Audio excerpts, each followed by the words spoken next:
What's up, fight fans? And we are back with another edition here at Round One Sports TV. I am your host, Edwin. So, it's always good to be back. Uh, I went out today with wifey, and we went to the Biggie dispenser. I mean, the Springfield like Biggie, right? So I'm walking around, and every place I went to, it was what's up? Every place I went to, all the sports outlets and stuff, right? All they had was basketball, hockey, baseball, you name it, but boxing. So everyone I entered, I was going in and checking them out, right? So like one of the last places I got to, I get up and I asked the guy, and I'm going, man, you got all this cool stuff in here, but you don't got anything boxing. And he goes, I got one pitcher, but it doesn't have to actually do with two boxers, right? And I was like, what do you mean? And he was like, and I told him about Round One Sports Talk and my channel, and he was like, I'm gonna give you something. And he said, you see if you put it on your channel. And I said, all right, check this out.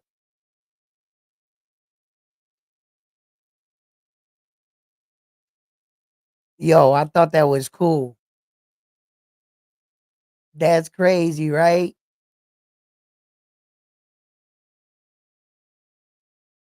So he hooked me up with this picture, and I was like, wow, that's pretty cool though. But I don't got a frame for it just yet. So we're gonna see if we find a spot for it, right?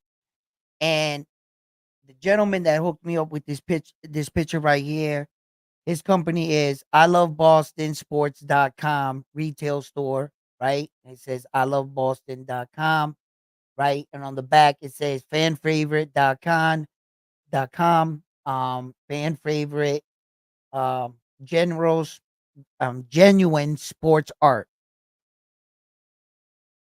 And I thought that was pretty cool. So I said, I'm gonna send you a shout out and see what I could do with that right there. I like that. Larry Bird is a legend out here in Boston, especially with his rivalry with Magic Johnson and the Lakers. But that's another story. We have a lot of boxing to cover right now. What's up, guys? Who's he fighting next in December? Okay. All right. We're gonna get into Naoya Inoue right now. And I want to break down a couple things about him, for anybody that's just coming, across him, just getting to know what kind of fighter, maybe their last impression of him was against TJ Doheny, and that was the first time they saw him. And what is the commotion about? Why are they comparing this Japanese guy versus Terrence Crawford? Why does he deserve it? What has he done? So we're gonna take a look into the boxing career of Naoya Inoue. Naoya Inoue is a Japanese fighter. He was raised in Japan. He came up on the scene in Japan, and he had a pretty extensive amateur record, right? Where that he massed an amateur record of 75 fights and 6 losses. In fact, quick note, he never really won any big amateur Japan tournament as an amateur. And it just goes to show you that his father Shingo wasn't molding an amateur fighter.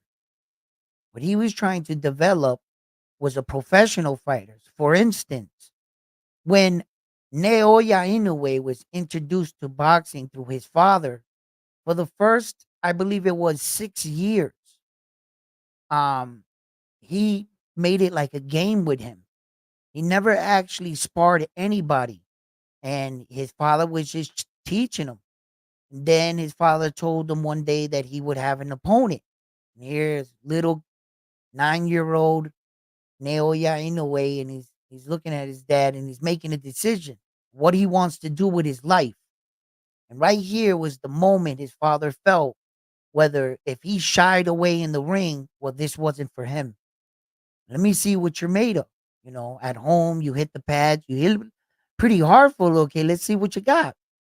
And he goes out there and he wins his first amateur match. And there was the birth of a monster.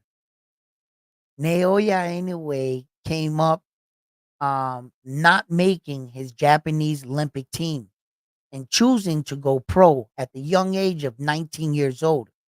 The young age of 19-year-old young Naoya Inoue fought his first professional fight scheduled for an 8-round fight, considering that most fighters coming out of the gate from the amateurs, their first scheduled fight is usually typically a 4-rounder or a 6-rounder.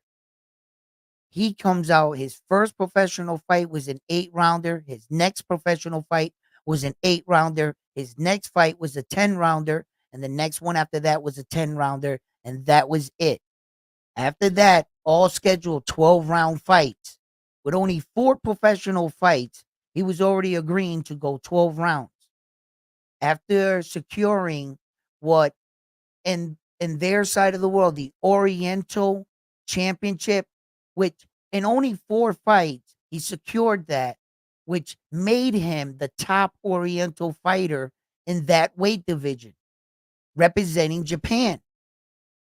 Soon after that, he came across um Adrian Hernandez. Adrian Hernandez, um, yeah, Adrian Hernandez, he had the WBC, right? Um, Flyweight title. He fought him in only 6 professional fights at 19 years old.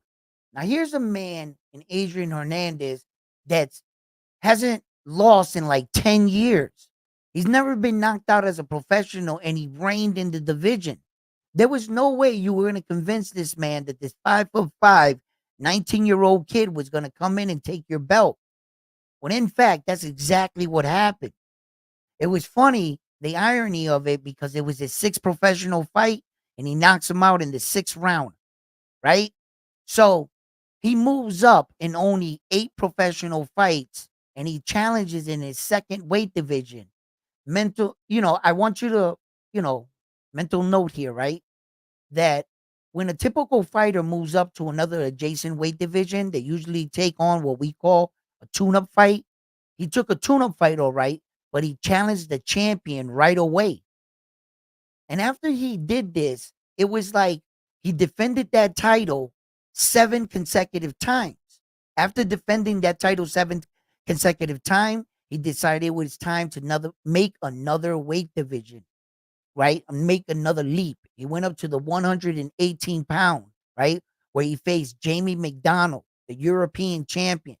Now, outside of America, Naoya Inoue has fought 4 times. And out of those 4 fights, he's 4-0 with 4 knockouts. Every time he ventured out, he knocked out everybody he faced so far, right? So it's interesting to note that he is the first man, right, in 118 pounds in the bantamweight division to unify all 4 belts in history. He's the first man. He's also the first man to unify at 122 pounds. Since the invention of the unification 19 like 76, I think it was, or whatever it was, like that, right? Since then. So he's the second man to become unified in 2 separate weight divisions. Now you got to take these things into account, right? That if it was easy to do, why couldn't anyone else that before or after him replicate his accomplishments? Why hasn't anyone else been able to do what he's doing? You see, it's easier to say that, oh, his competition is not that good because you're not familiar with their fighters. But I'm here to tell you, if you were at a job and someone came and judged you for the job next door, would that be fair? Well, shouldn't they judge you for the job and the performance you're doing at your job? Right? That's how we should be judging Naoya Inoue for the fighters and the champions that are in his weight division. That's how we should be judging him. We shouldn't be judging him with like what Terrence Crawford did at 147 or at 140 and trying to compare it, because if we were doing that, right? In world title matches, he's 21 with 19 knockouts against world former or current world champions. He fought 15 world champions. He's 15 and 13 against world champions. He fought 15 of them. He knocked 13 of them out. So if we were like in world title fights, which is 21, he has 19 knockouts. His record is 28 with 25 knockouts now currently. You see? The first fights that he fought, those weren't world title fights. You can't count those. So, you know, but in world title fights, he has 21 of them. 19 knockouts, bro. Are you serious? He has one of the longest reigning streaks right now. And I believe it's 23 consecutive world title fights. That's not something that any man could do. And if he's doing it in his own weight division, and he fought 15 world champions up to date already. So it's not like he's fighting, just anybody. No, he's fighting top level competition. Let's take a look at his last run in the new current weight division that he's currently in. When he made the transition from jumping from 118, he already had all 4 belts. The last fighter he defeated there was Paul Butler, another world champion. He gets all 4 belts, and in 30 days, he vacates them all.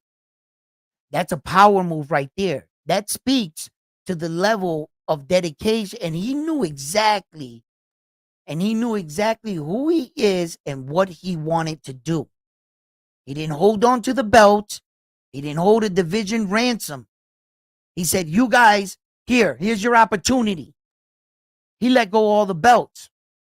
How many times have you seen guys unify belts, want to move up to another weight division, and still hold on to those very belts? How many times have we seen that? He wanted no part of that. He said, I know exactly what I'm going to do. They said, what was it? He said, give me your best 122-pounder in the world, and Stephen Kubo Fulton. And Stephen Kubo Fulton, not only was he an undisputed champion, right? He was undefeated. So he travels out to Japan, and Naoya Inoue knocked him out.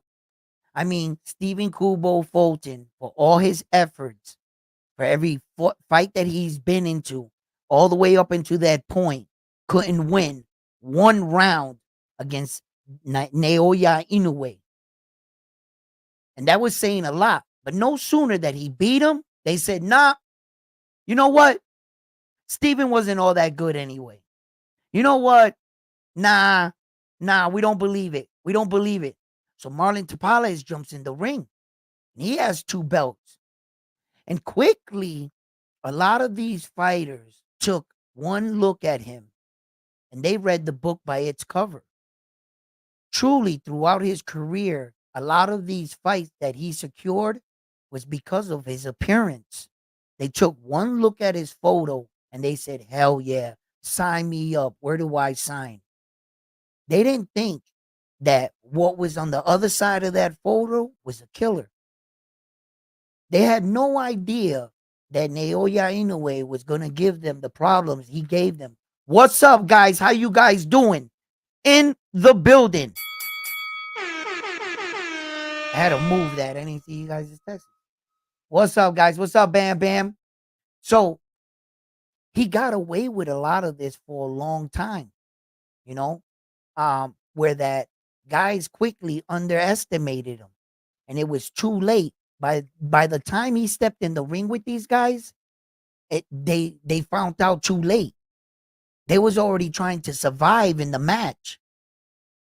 He brutalized a lot of these guys and he made short work of some of them. And make no mistake, a lot of these men that fell tonight, Naoya Inoue, became world champions after losing their belt to him. And as he became more and more a dominant champion, and he kept beating champion after champion, he came across what I think is one of the one things that gives such a skilled fighter as Naoya Inoue problems is an awkward fighter. Some of his last fights have been awkward fighters, and he came across one of one of the best awkward fighters, but a professional to his craft. And Luis Pantera Nari.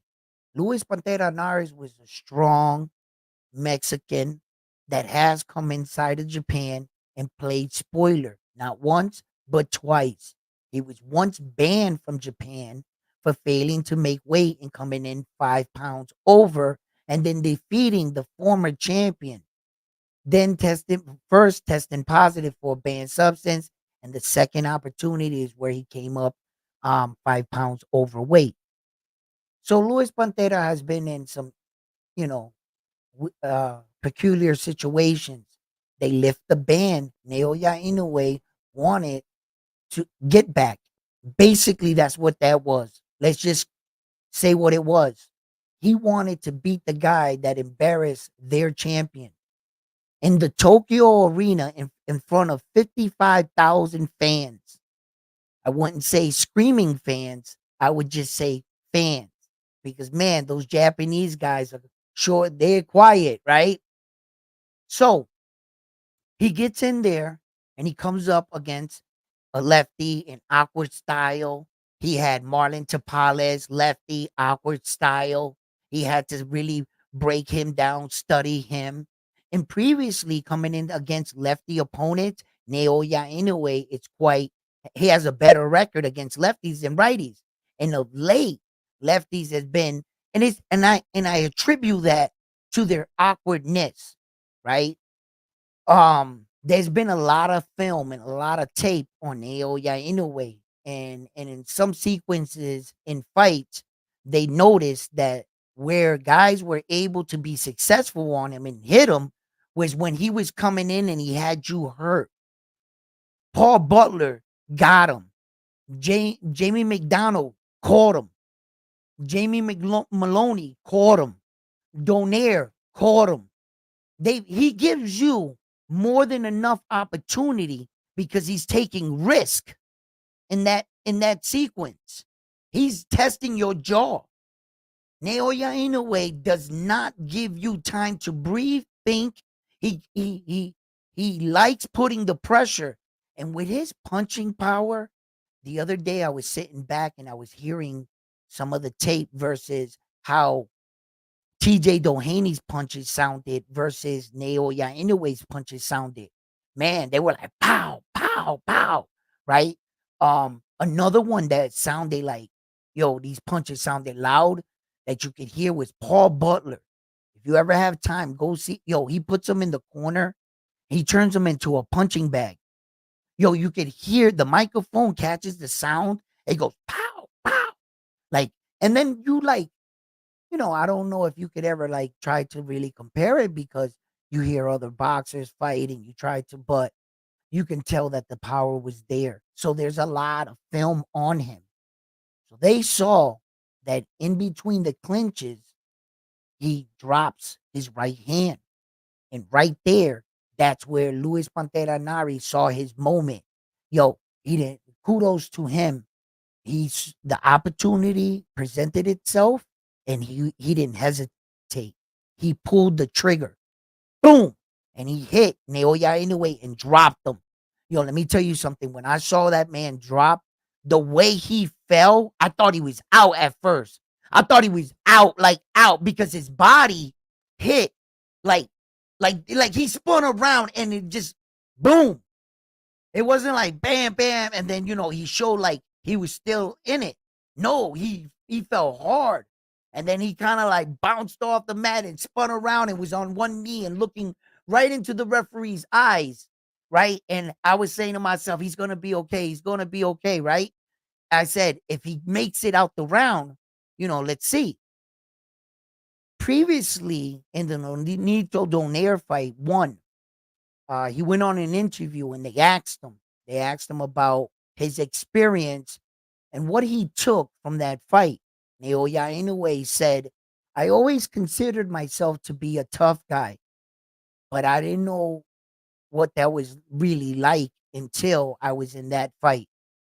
And that fight is where I was really pushed to a place where I didn't know if I can go. And I had made a decision that this is what I wanted to be. He faced adversity.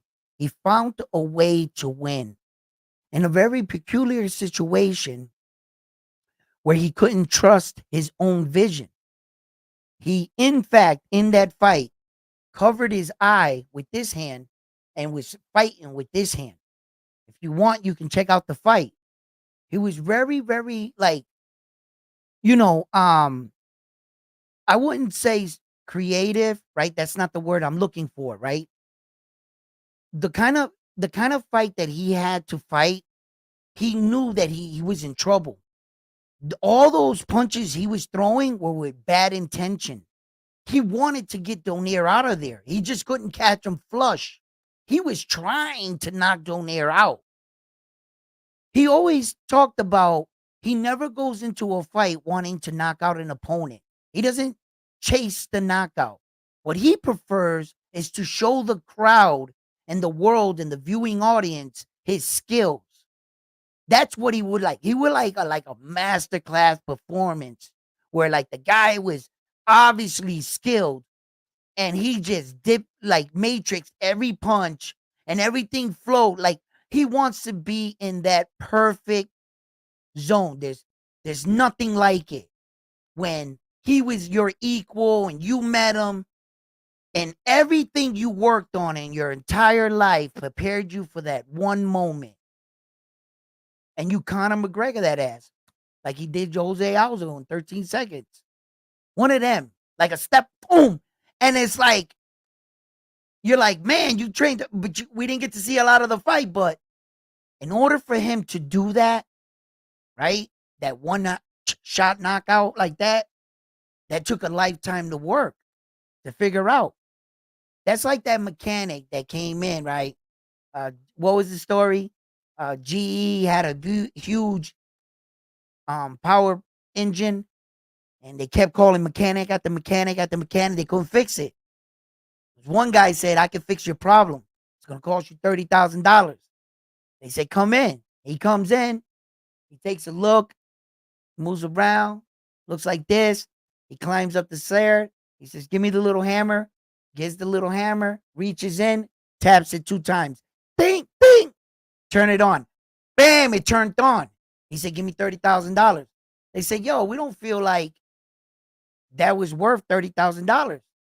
He said, 30 years of fixing these machines and to know exactly where to hit it, that's 30 years of experience. You can't pay for that. That's why you're paying $30,000. You see? Everything he did, it'll be something like that. Because as he grows in the sport, the one thing that I do notice about him, he's very humble and is when they ask him the question, how good are you? Are you the best fighter in the world? And he says, no. He goes, I don't even like the way I fight right now. I think I can get better. He goes, I got things I have to work on, but I want to hit that plateau where that I'm complete. And that's remarkable coming from a guy with like almost like a 90% knockout ratio.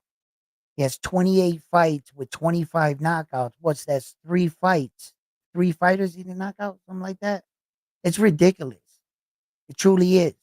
So, like, when we talk about his accolades and where he stands now among all fighters, we would have to judge him just like we would judge everyone in every weight division.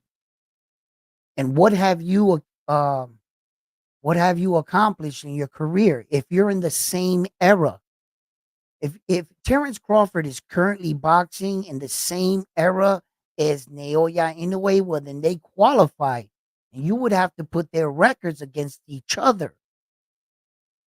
And that's how it would have to go. In Terrence Crawford's last fight, he actually won one world title against Ismail at 154. So he has one, right?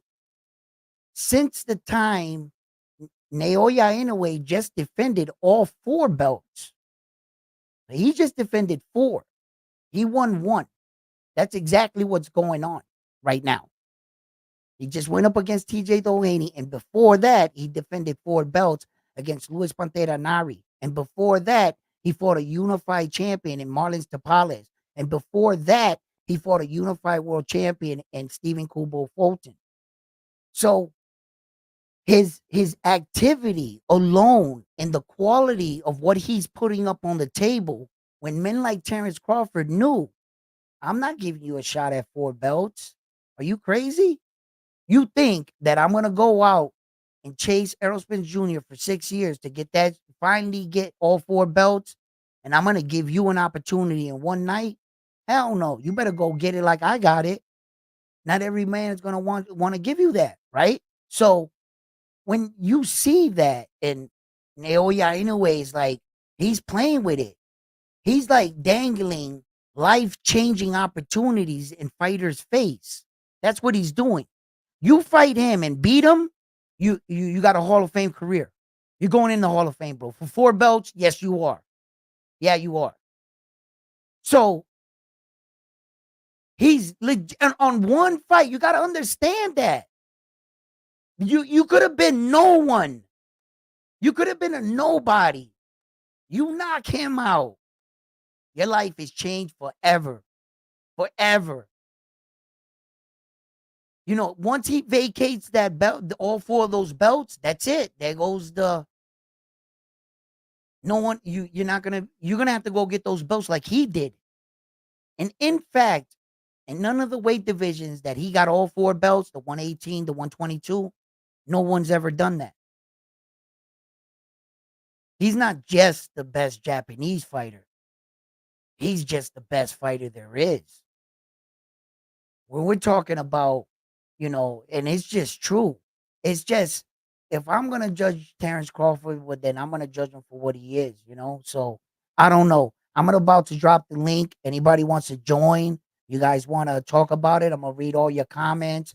I'm gonna shoot through this real quick. I'm gonna jump the line, reading all the comments real quick as I'm going down. What's up, everybody in the chat family? How you guys doing? Against Espinoza. That's an amazing fight right there. Goldman was a featherweight at the beginning of his career, right? Inoue is a smart guy. This will be his second straight featherweight he's fought in a row. Well, it's not that Naoya Inoue is a smart guy. It's that Sam Goodman is putting himself in his business. If Sam Goodman didn't want to become the featherweight, the number one contender to Naoya Inoue, well, then he shouldn't have moved up the ranking system, hopped in the ring, and challenged him. How are you going to challenge me, then hold me guilty if I whoop his ass because you feel he was a smaller guy? So, if the guy was in a lower weight division from now on, according to what you're saying, then it's cool to say no. Now they're going to call him a duck. If you hop in a ring and you ask for some smoke, well, then damn it, I'm going to give it to you. And when I tell you that I'm going to give it to you, now they're going to say he's a smaller guy. Congratulations. These are the guys that are hopping in the ring. I thought this is what you wanted. This is all you got. MJ is playing negotiation, whatever. And Sam Goodman is taking tune-up fights and breaking his hands. But yet all the criticism is going to get to the Japanese dude. Like, this is his fault. Like, TJ Doheny was his fault. No, it wasn't. Let's all remember that that was supposed to be Sam Goodman. That wasn't supposed to be TJ Doheny. Had not Sam Goodman pulled out, TJ Doheny never gets a shot at Naoya Inoue. So let's just remember that. And TJ Doheny stepped in and saved the day when no one else wanted to sign. And if Sam Goodman is jumping inside of the ring with him, you know what? What you're asking for it. I didn't tell you to. No one had a gun to your head. No one said to move up to my weight division because there were bigger names. This is everything you're doing. So we can't say, oh, he's a smaller. No, nope. Does he fight in the weight division? Yes. Has he fought in the weight division? Yes. Has he fought in the weight division multiple times? Yes. Is he the number one ranked opponent for not one but two belts? Yes. Now all of a sudden he's what? He's small because he's asking for it. Did he got arrested and they found 1,000 bottles? Yeah, I saw that. I even saw the. Damn, that's a lot of baby oil. That mother, yo, he must have had the baby oil on deck. Like, everybody lather up. We're going in.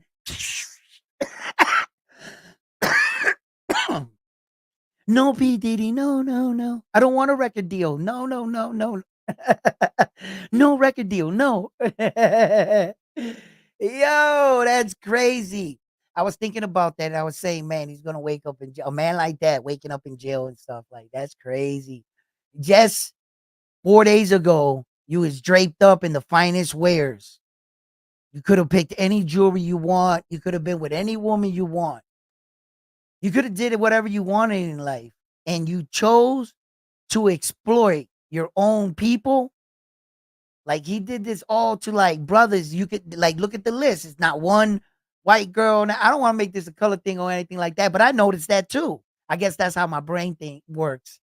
I was like, they are. I was like, you exploited your own people. You took advantage of these people that obviously didn't have anything, and you used that to force them to do. And then you drugged them. I was like, yo, because when it all came out, I was like, man, really? You nowadays you're going to jail for having sex just because you have freaks off? That yo, what the hell are you guys worried about myself? But and then as when I started to like, because I don't pay attention to none of this shit.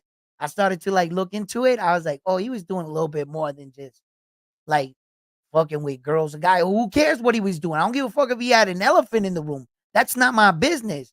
But when if what they're saying is true, which I don't know, they're saying he's transporting girls and beating them and male escorts and across lines. I don't know what all this shit means, right? Because like I said, I don't really follow it.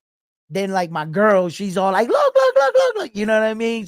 And then she's explaining everything to me. And that's how I got it. But damn, 1,000 bottles of baby oil. Woo! Everybody was real shiny up in that mother. Oh well, I don't know. Maybe he had freak offs in jail.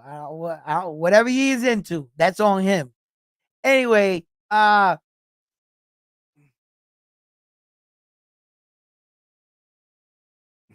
crazy. Yo, y'all crazy.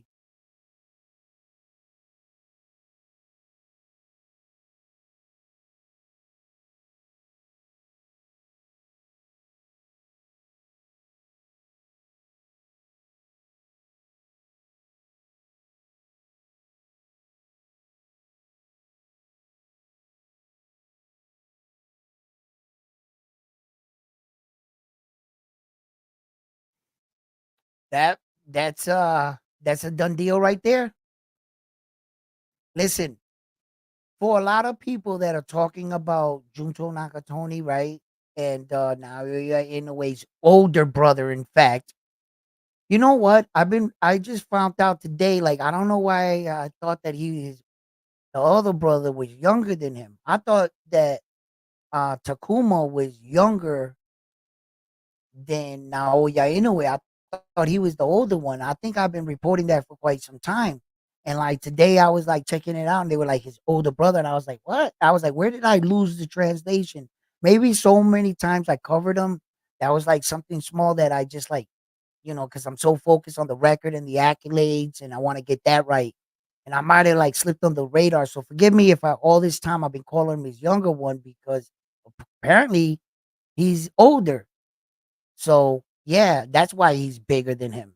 No wonder he was bigger, because I remember when his brother started off his career, didn't he start like at like 126 or something? Down Takuma, right? And then he went down to like 122, right? That's how it went. And then he was dethroned or beaten. No, no, no. At the time when he was beaten at 118. I think it was. He was beaten at 118, something like that. I gotta go check out his record again. But I was like, yeah. So see, I think that the Junto Nakatoni is gonna fight the older brother Takuma. And I thought that that was going to be a possibility, but a lot of talk and a lot of rumors have been flying, and they've been up in the air with him being one of the potential fighters. Because, see, what they're saying now is that Sam Goodman is going to fight him in December, right? So that's what we're looking at. Now, Sam Goodman, mind you, he's just coming off two hand injuries in his last fight. And somehow, Sam Goodman thought that that was a good career move to go take a tune-up fight. So, do I believe Sam Goodman's gonna fight with him in December? No, no, I don't think so. I don't think so. And then on top of that, right? Bob Arum is saying he wants to bring him out to Las Vegas. And I'm gonna tell you right now, God bless Bob Arum and his 84, 94-year-old ass. Like that man is like he has like a Energizer Bunny battery shoved up his, you know what I mean? Because this man, yo, God bless him, man. This boxing, I think he's alive because boxing's still going on. Like, and he hops on an airplane, shoots out to Japan, and he gets in the ring and he starts saying, "Listen, we gonna cap off the rest of the year in December, and then we're gonna shoot for Las Vegas in 2025." And let me tell you something: when the Don, the God boxing Godfather, talks, I know sometimes it comes with a lot of bullshit, but he's gonna get it done for his guys. When he likes you, he'll give you whatever you want. Yeah, long as you bring in that money like that, oh, 55,000. Oh, you listen. That's why I believe him. Because when it came to fighters like, you know, Lomachenko and stuff, and Lomachenko was trying to get those fights, he got him the fights he wanted. And he got him a title fight out the gate, didn't he? Yeah, he did. And then he got him another one. So Bob will definitely like, leap if he likes you. If Bob don't like you, and look at this thing with Teofimo Lopez and the monkey comment that he made earlier, right? And he's like, they're like, I think the fighters they were referring to Tank Davis and Terrence Crawford, right? And I think those were the two. And he said, whichever monkey wants to get the banana first. And then he quickly slid in, and it was like they consider themselves both gorillas, right? So whichever one of them want to leap, I'm right here. And I think he was trying to make like a joke, and he kind of like picked the wrong thing to say. But and then I went back in history, and I was like, wasn't Tio in hot water for saying some other ill shit? So I went back and I checked, and I was like, hold up. Then Tio said that shit about the Puerto Ricans. And it seems like Tio is like frustrated with everyone. It seems like he doesn't feel like Top Rank is kissing his ass enough, and that they cater to black fighters. Remember when he was going around saying that? And Tio was like, you know what? All Top Rank. And ironically, the black fighters were saying that Top Rank, they were racist towards black fighter, and that they were calling black fighters boring, and that Terrence Crawford was suing Bob Arum. So if you ask the brothers at the time, they didn't think that. And then Tio's over here saying, you know what? Bob Arum, Top Rank, all they do is they cater to black fighters. They're only promoting them, and they're because they don't do nothing for me. And I was like, what, Tio? Like, so Tio's accusing them of the exact opposite that the brother. It didn't make a lot of sense, right? So what does make sense is business, dollars and cents. That's what the answer has to be. This is all business. And if Bob Arum doesn't feel for some reason he's not making any money with you, he'll let you go. Edgar Berlanga. Edgar Berlanga was signed to Top Rank, and Bob Arum opted to let him out of his contract. He was like, I got better boxers to worry about. He didn't believe in Edgar Berlanga no more. Every fight they presented Edgar Berlanga, he shot it. He shot it down. He turned down the fights. He was too busy partying at that time. Now let's see if he can Edgar Berlanga off his last performance, with Saul Canelo Alvarez. We saw at least a better improved, a more disciplined boxer out of Edgar Berlanga. So let's see if he can capitalize off of this, and where that ends him up. So as for Tio, Tio is just like, look, I think Tio is that little kid that likes attention, and he's always like, look at me, look at me, look at me. And someone goes and does something else, and the crowd turns around and goes over there, and he's thinking of something to do even more crazy than the next to get you to turn around and look at him. You could see him on other people's fights. That's not even with Top Rank. He's on the zone. He's got he's doing commentating for the zone. And when he came back to a boxing match over here on Top Rank, they wouldn't even let him backstage. And his father saying, you know who he is? He's Teofimo Lopez. And he's showing his rings. They say, well, yeah, we know exactly who you are. And we were told not to let you in. Even on the last zone thing, he was supposed to do some commentating. And at the last minute, they didn't let him take the mic. He's been a little all over the place. Then he was inside. He was at that UFC thing where Terrence Crawford and Turkey Ali. Yeah, and T.O. comes over and he tries to smack Terrence Crawford's hand, and he's trying to act like he really wants to fight Terrence Crawford, and that's just to be clout chasing and attaching your name to a real one in Terrence Crawford, because Terrence Crawford is doing big things. He's sitting next to the Prince, Turkey Ali, not you. And Teal's feeling some kind of way, and he's lashing out to like everything. And he's really using that approach where like he's saying something more ridiculous than the next just to keep his name and us talking about the situation. I could imagine how many YouTube videos has already been played, and everybody has voiced their anger about it, about this Teal shit. Teal's just sitting back going, all publicity, bad publicity, good publicity, it's all publicity. This is just like anything else he's ever done before.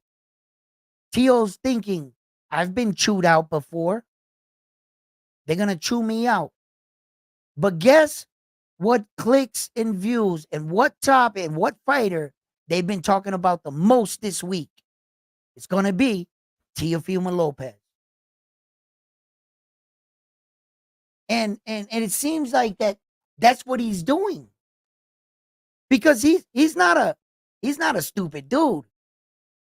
He's a smart dude, Teal. And he knows what he's saying. And he giggles why he said it. He knew exactly what he was doing.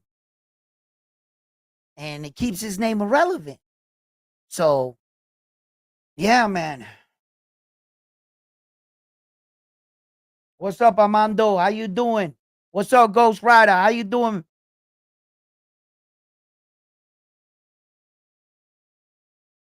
Let me see what you say. I got to put it up on the screen so I can read it better.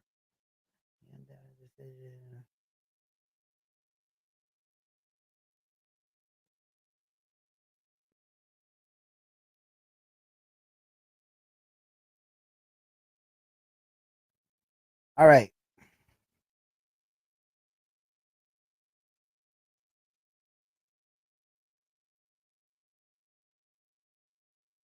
Who I believe deserves these fights more than the other, okay.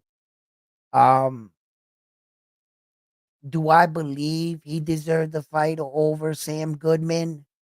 I can't say deserve to use the word deserve when in actuality Sam Goodman is the number one ranked opponent for two of the belts. So he has earned the right in two of the organization, not just one, believe that he's the next guy up. And the way it goes with the belts, it typically goes with what organization's mandatory is coming up, right? So you have to what Naoya Inoue is doing is just playing by the book. No matter if you think this other guy is more worthy or a better styled opponent, he's not the number one guy. So Naoya Inoue is not doing it by a personal standard. He's not saying, I feel he's a better opponent back there. No. What he's doing is legitimately going in order. And I can't be mad at him for that. I can't hate on him or say, I believe this guy's more worthy or this guy's tougher. Why don't you fight this guy? Well, if that guy was so good, why isn't he the number one guy? Because then I would fight him. Just tell him to win the fights he needs to become the number one. And guess what I'll do for you? I'll go out there and knock him out. That's the only way. I can't, you know what I mean? That's like saying, oh, this guy, no, I can't do that when he's just fighting the number one. He fought the number one and the number two. His last two fights. TJ was two. Luis Panteranari was number one, and two former unified world champions. So that's where we're at. No fantasy island, no what if, no this opponent, whatever. Now I understand that they could be four number one guys. Let's just keep that in mind. And where the scrutiny comes in, he might fight this number one guy, but these guys say, well, for the IBF, the WBA, and the WBO, we feel like these number one guys are better. And I get it. And I get it. And you got a point. But it's whoever's next in line. Naoya Inoue is not going to allow himself to get stripped of a belt because you deemed that the other number one guy was better. You understand what I'm saying? Because if he says no to that one that's next, they're going to strip him of the belt. But just to please you at home, he's going to, no, I got to go fight this. No, he's not going to do that. Unfortunately, this is the next guy that was up. And then what happened when the next guy up pulls out? Says, yo, I'll fight you, and pulls out. What do you do? What do you do? You go out and hey, anybody, I'm right here. Anybody want to fight me? Anybody. I mean anybody. Free shot at 4 belts. And put a sign up. We only got one person to walk through the door. One person showed up. Who is he? A little crazy Irish guy, TJ Doheny. Congratulations. You used to hit the lottery fight. What? No one answered the phone? No one showed up. Where the hell are all these tough guys? I want a shot at the belt. I can beat them. Where the hell are you? And here goes TJ Doheny hitting the lottery. And everybody's upset. Look, he's a bum fight. That man was like, listen, you said what? You're going to pay me how much? He went in there and he gave it a shot. He gave it a shot. No one else did. No one else did, and I mean it. The guy that was supposed to fight him didn't show up. And everybody else that was running their mouth went running for the hills. Man, listen. Where was MJ? Where were all these guys? Come on, man. Bro, I would fight you for 4 belts for fucking free, bro. For free. Work out the money. I'll tell my manager, whatever you want to pay me. You said 4 belts, right? All right. We'll work out the money later. Jesus Christ. That's everything. That's like 4 Super Bowls in one. Who offers you that? You mean to tell me I don't got to chase down 4 guys? It ain't going to take me X amount of years, 6 years to do this? This is, sign me up. Bro, I would bounce my manager's head right off the table, boom, and sign it with his blood. I'm in. I'm in. I'm in. I don't care what they talking about. I want this fight. There's no way I would have said no. So that goes to show me that people consider him exactly who he is. He is a real threat.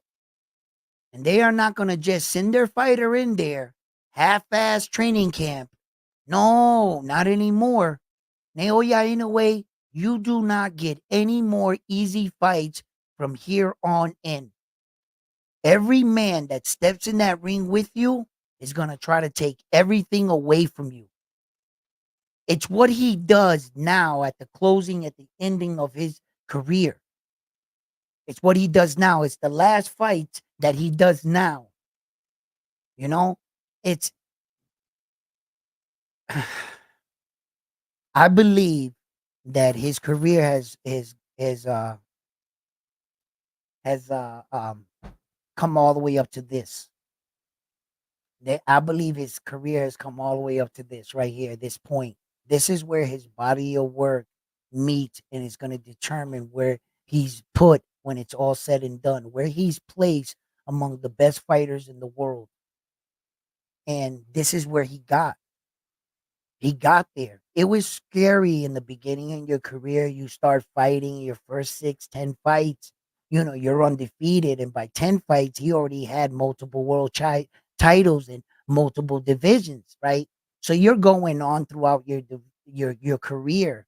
And all of a sudden, some of these opportunities start to occur. The World Series of Boxing opens up. You walk away with 3 belts out of that, right? So those were opportunities. He threw his name in the hat at a very young age. I believe he was like 21 years old, right? And he came out of there on top. Just like all the men that entered that tournament, they thought they were going to win as well. He took some big chances to get where he is. It wasn't easy. And as you're going throughout your career, right? I know you gotta be like in a zone now. You really feeling yourself. You're like, man, am I really him?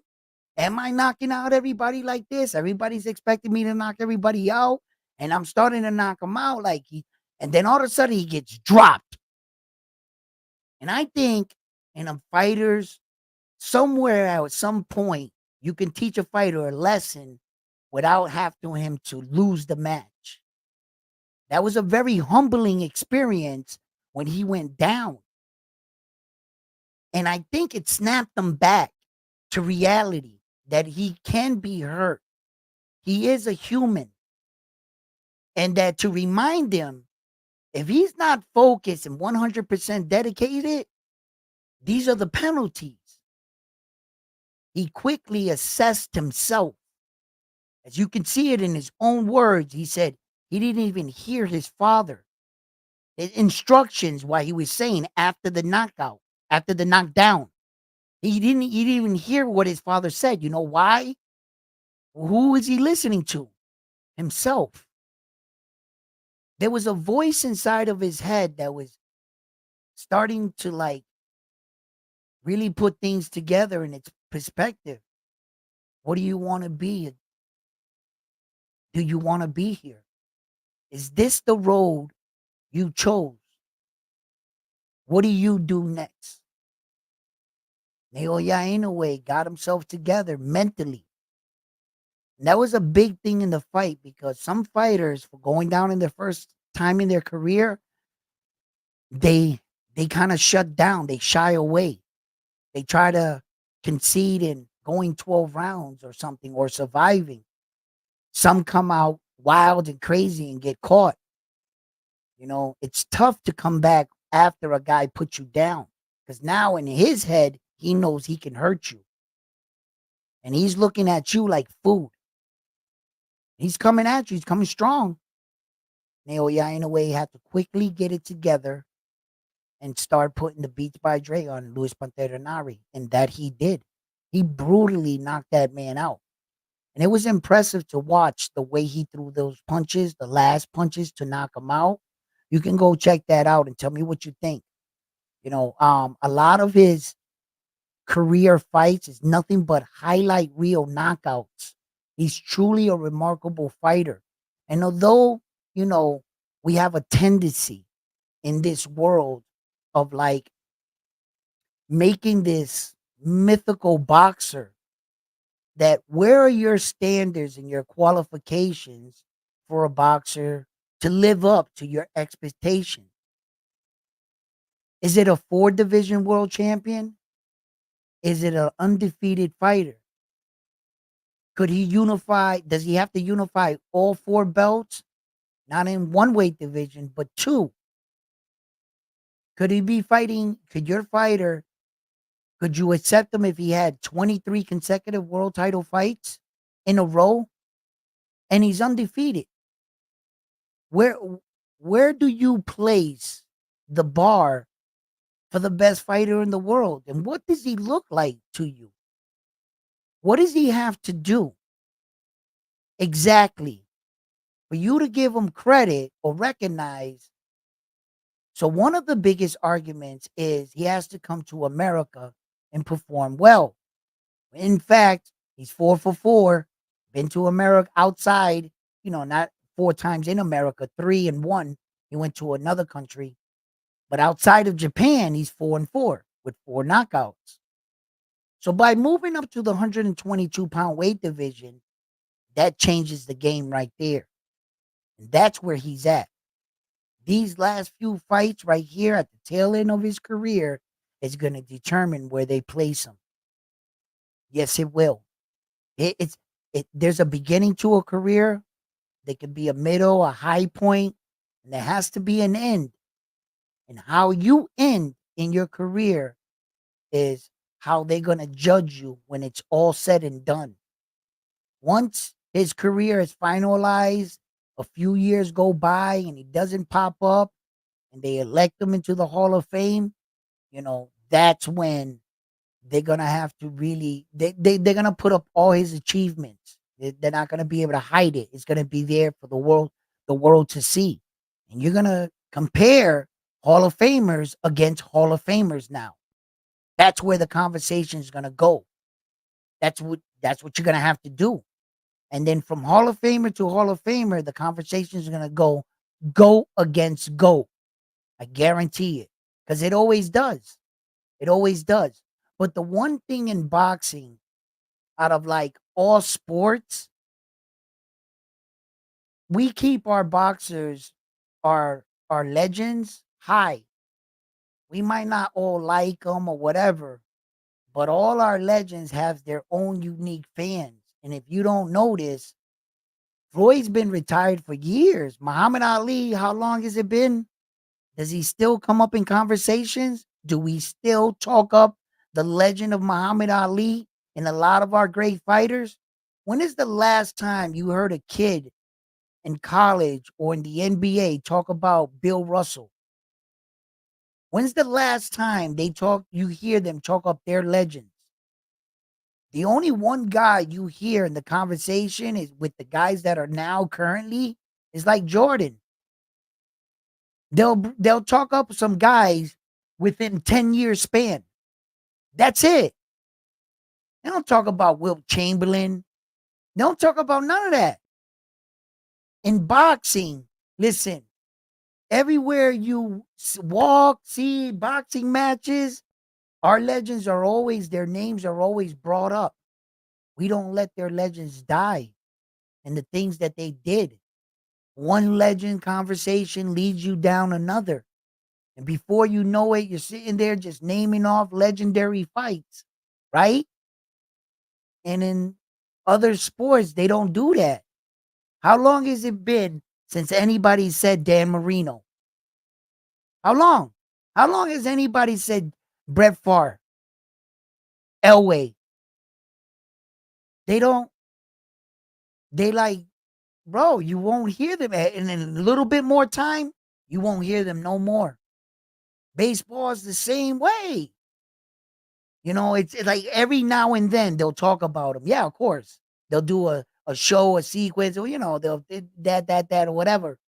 Boxing, yo, every day I can guarantee you there's one channel talking about one legend in one way or another. It's just like they do. Boxing, that's the one thing I notice about boxing, that they do hold their champions in high regard. Whether you like them or not, agree or anything, you're gonna find yourself talking about them. Whether you know it or not, you will. And that's how it's been with Warriors. Because I think that, although boxing might not be up there where, like, popularity wise, but they make a good coin, some of them, you know. And I guess it's based off popularity, because it's not like boxing has a unique team that can keep going out there and knocking people out. It's usually typically your favorite fighter or something, right? And once they're gone, they're gone. So it was hard to balance the public in boxing to keep them locked in. When your guy's only fighting once or twice a year, and that's due to guys killing the sport, being like divas in the sport. When they, like, look at Bruce Carrington, he fought 6 times last year. 6 times as a pro. So don't tell me that these divas and these guys can't fight more than 3 times a year. Bruce Carrington legitimately fought 6 times. Like, so when guys are not fighting, Terrence Crawford's fighting once a year and shit, it gets frustrating for the fans to, like, hold on. For a year, we haven't seen you. Talk about a break. Like, we can't wait for football to turn back on, or our favorite sport, or basketball. We're at home freaking jonesing, waiting for our favorite, boxing to come on. These guys are taking these breaks like it's going out of style. Then half of them want to say mental health now, and the other half want to freaking already retire, threaten retire. Teofimo Lopez threatened retire. Shakur threatened to retire. Devin Haney, I think, yeah, he threatened to retire. Um, Loma wanted to retire. I ain't never met an era where so many men were like mentally weak. I've never seen an era like this. Big Baby, said he wanted to retire. Anderson, he wanted to retire. Mero Charlo started talking about retiring before he was in fighting. Then he did. Um, this era of box, they're tough. These guys are tough, but mentally tough. Ryan Garcia said he wanted to. There's a lot of boxers today, if you really think about it. Young fighters, they're young. Talk about, oh, I want to walk away from the sport. Tank is saying after these 6 fights, he's done. He's walking away, according to him. Like, I never witnessed an era of boxing where so many fighters at almost the exact same, right around the same months, were all like, that's what they were saying. And I was like, wow, this era of boxing is like, so, but they are tough and skilled boxers be among all of this. I think this is one of the most skilled eras. In fact, that's why I find it so wild. You got the Keyshawn Davises coming up, and the Abdullah Masons now, and the Carmel Motons of the world coming up now, the Zander Zion. And I think that those guys are tough. If they start saying, oh, I think I'm gonna be, yo, I'm just gonna, like, I don't know, man. Right? Because when you have an era You're supposed to set the bar for the next guys. You're supposed to set the bar at a standard for the new guys. And if this is what the new guys are watching, what do you think the example you're setting for the new guys? What do you think they're gonna say about you guys in your era? Are they gonna say, nah, y'all were weak. Now we're tougher now. You know how different eras say, NFL. Oh no, when we played back then, if you lost your right arm, you still went in the game. Well, we could clothesline somebody. That was what, you know what I mean? Like they go back and forth. So it's I don't know, man. I don't know. Let me see what you guys got to say. Money. It's money.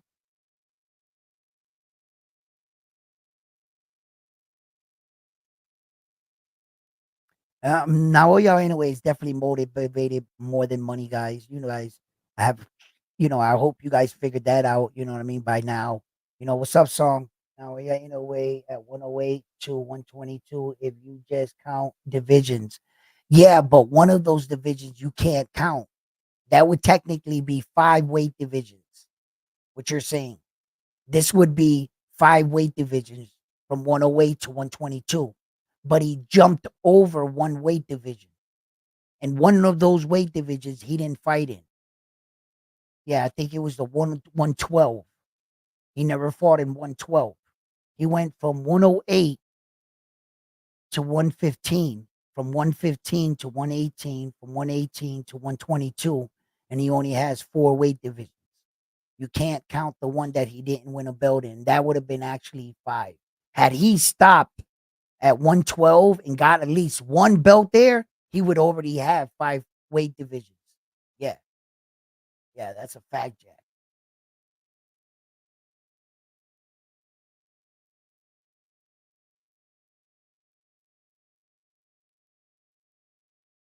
Yeah, what?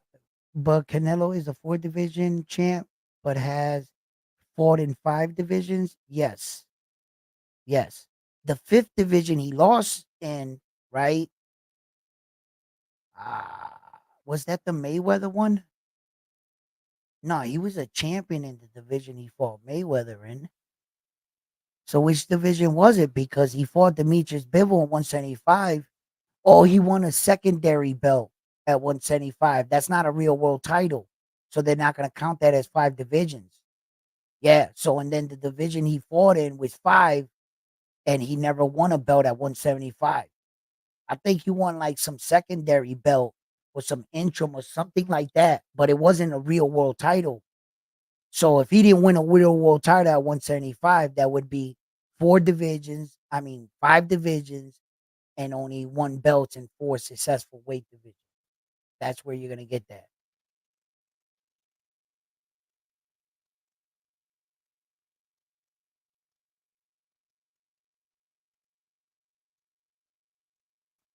It takes a special fighter to keep that drive alive. Money changes you. I believe Evander Holyfield said it best. He said, it's hard to train when you sleep on silk sheets. Very hard to train, So uh yeah,